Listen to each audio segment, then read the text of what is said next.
Salut les amis, vous êtes de plus en plus nombreux sur la chaîne et ça fait super plaisir, alors bienvenue à tous. La plupart du temps, je vous parle de maths, mais de temps en temps, je fais aussi un petit peu de contenu sur la programmation.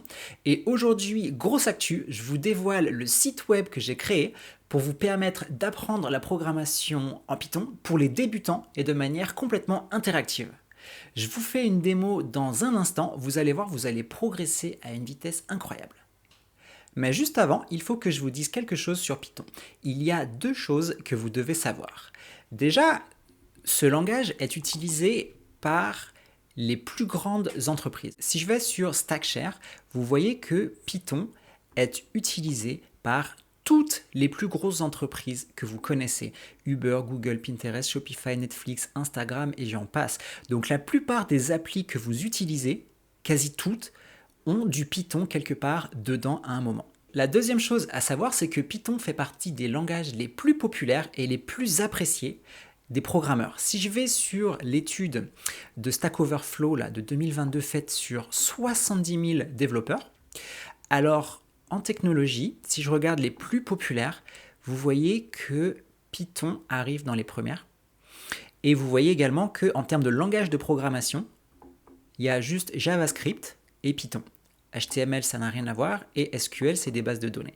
Donc en termes de langage de programmation, Python est très populaire, et si on regarde les technologies les plus appréciées, on voit donc que Python, là encore, fait partie du pool de tête, des langages les plus appréciés, et si on regarde les plus désirés, on voit que là encore, Python fait partie des langages les plus désirés. Donc clairement, ce que tout ça nous dit, c'est que apprendre Python, c'est un excellent choix qui vous fait rejoindre une grande communauté et qui en plus vous ouvre pas mal d'opportunités dans la tech pour la suite. Et pour apprendre, bien sûr, vous pouvez regarder plein de petits tutos et de vidéos ciblées, mais vous savez sans doute que la meilleure manière de progresser, c'est de faire soi-même des mini-projets et d'apprendre avec un retour immédiat sur les erreurs qu'on commet pour progresser et pour ne pas les refaire.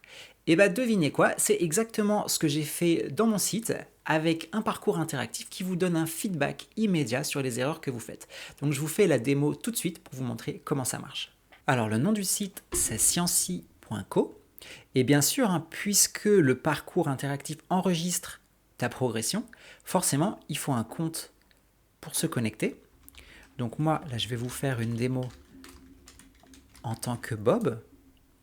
Une fois connecté, tu as accès au parcours Python et tu vois l'ensemble des chapitres avec les leçons qui les composent. Donc tu vois, il y a une dizaine de leçons là pour ce chapitre et en tout, il y a 5 chapitres avec tout ce qu'il faut pour débuter. Donc là, il y a les fonctions, les alternatives, les boucles for, la boucle while, etc. Et je continue au fur et à mesure d'ajouter du contenu ainsi que des mini-projets. Donc par exemple, pour chaque leçon, comment est-ce que ça se passe? Donc lorsque tu cliques, donc bien sûr, l'idéal c'est de les faire dans l'ordre. Mais là, je te fais une démo. Donc par exemple, si tu cliques sur les variables, ça se présente comme ça. Donc ça, c'est une leçon qui fait intervenir la console. Et sur le côté, tu as du texte avec ce qu'il faut faire et des explications. Et donc, pour te montrer, donc là par exemple, il faut créer une variable âge et lui donner une valeur. Imagine que je n'ai pas bien compris la question et que je fais autre chose. Je crée une variable prix, par exemple. Donc on me dit non, ici il faut créer la variable âge. Ok, je crée une variable âge, imagine que j'ai toujours pas bien compris, et à la place de mettre un nombre, je mets du texte dedans. Il me dit non, la variable âge doit être un nombre positif. Ok, donc finalement, je vais faire ça, donc je vais donner un nombre, et voilà. Et j'ai un petit message qui me dit que j'ai réussi à valider la question. Donc là, la première question est verte et je peux passer comme ça à la deuxième question, etc. Donc tu vois, les messages d'erreur vont vraiment comme ça te permettre de savoir si tu as fait une erreur ou pas et de t'aider surtout à la corriger. Donc il ne faut pas avoir peur, c'est là pour t'aider à voir ce qu'il faut faire. Donc ça, c'est la manière principale dont ça se passe. Mais tu peux aussi avoir envie de temps en temps d'expérimenter par toi-même. Et bien dans ce cas, tu peux cliquer là sur le petit icône d'éclair, et ça désactive les questions, et là maintenant je peux expérimenter librement, créer une variable prix, etc. Ça va pas me faire d'erreur, je peux faire tout ce que je veux, et lorsque je veux réactiver les tests sur le côté, hop, et bien je reclique là, et je peux poursuivre Une fois que mon expérimentation libre est terminée, je peux poursuivre à répondre aux questions. Donc là, par exemple, il faut vérifier la valeur de la variable âge. Donc ici, je vérifie que ma variable âge, elle vaut bien 100, puisque je lui ai donné la valeur 100 tout à l'heure. Lorsque tu reviens dans ton parcours, eh ben, tu vois que tu as progressé. Donc là, ici, la leçon 5, j'en ai fait une certaine partie, j'en ai fait à peu près un tiers. Et donc, on voit comme ça la progression. Donc bien sûr, l'idée, c'est comme ça de pouvoir revenir quand tu veux et poursuivre la leçon à tout moment. Donc cette leçon, elle faisait intervenir la console. Mais dans les leçons un peu plus avancées, il y aura également l'éditeur dans la suite. Et donc là, je vais te montrer un petit peu à quoi ça ressemble. Donc par exemple, sur cette leçon, tu vois qu'il y a un éditeur en plus de la console de tout à l'heure. Donc ça, ce sera dans les leçons un peu plus avancées. Et donc de cette manière, tu vas avoir des questions qui vont pouvoir te demander de compléter, modifier ou créer du code, ce qui va pouvoir te permettre bien sûr de progresser tout en douceur.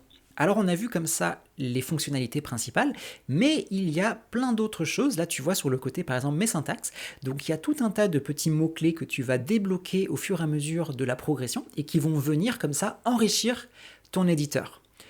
Je t'en dis pas plus, je te laisserai découvrir ça dans le parcours. Et bien sûr, tu as la possibilité aussi d'avoir un petit avatar que tu peux modifier comme ça. C'est sympathique. Donc là, tu cliques et tu peux choisir l'avatar que tu veux. Donc il y en a plein.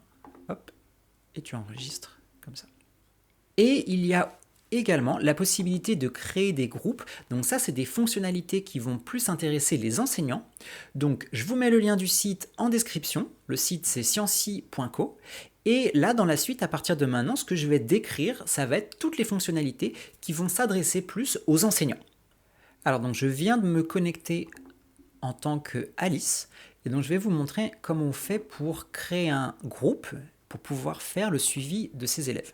Donc on va dans mon compte, dans le menu en haut à droite, et ensuite on peut aller dans le sous-menu groupe pour créer un groupe. Donc ici on va créer un groupe par exemple Alice 1, mais je vous invite à créer un groupe le plus descriptif possible pour que les élèves puissent facilement le retrouver, peut-être en fonction de la matière ou de l'année, quelque chose comme ça. Donc là on a créé le groupe Alice 1 et les élèves vont pouvoir comme ça le rejoindre. Donc il faut que je fasse un petit changement de compte. On va revenir au compte de Bob qui va rejoindre donc la classe de Alice et ensuite je vais revenir en tant que Alice. Donc là je viens de me reconnecter en tant que Bob et donc pour rejoindre la classe de Alice, il faut faire trouver un groupe. Donc là Bob va chercher le nom du groupe, donc voilà, ici Alice, Alice 1, tout ça, et donc il peut faire rejoindre le groupe, et là, une demande vient d'être envoyée, donc Alice reçoit de son côté une demande de la part de Bob. Donc autrement dit, si je me reconnecte en tant que Alice, eh bien à présent, on va pouvoir aller dans voir mes groupes, et ici, on voit qu'il y a donc la classe Alice 1, et il y a une demande de Bob qui souhaite rejoindre la classe. Donc là, je peux faire accepter. Et dès que je clique sur accepter, je vois la progression de Bob. Et donc je vois qu'il a répondu par exemple à quelques questions de cette leçon, la leçon numéro 5. Donc il a répondu à 2 questions sur 6 dans ce chapitre sur la leçon numéro 5.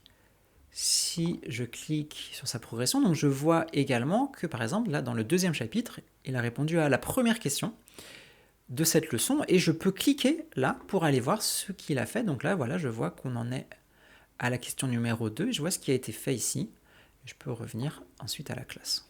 Voilà, donc de cette manière, vous voyez que vous pouvez facilement créer une classe et faire le suivi des différents élèves pour voir où ils en sont, s'ils ont besoin de conseils ou si tout se passe bien.